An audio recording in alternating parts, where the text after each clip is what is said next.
उपवास करताय तरी फळ मिळत नाही, मग करा हा उपाय. बऱ्याच वेळेस आपण उपवास करत असतो, व्रत करत असतो.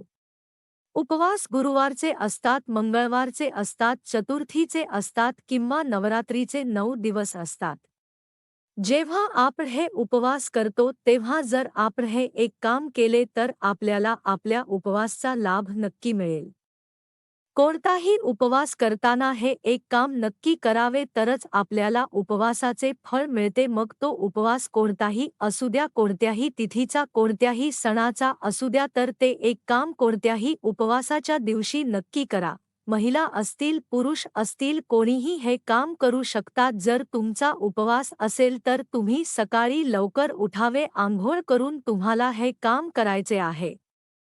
आणि हे काम करताना तुम्हाला फक्त एका वाटीमध्ये थोडे गोमूत्र घ्यायचे आहे आणि त्यात थोडे शुद्ध पाणी एकत्रित करायचे आहे आणि ते तुमच्या घरामध्ये सकाळी अंघोळ करून पूर्ण घरामध्ये ते पाणी शिंपडायचे आहे.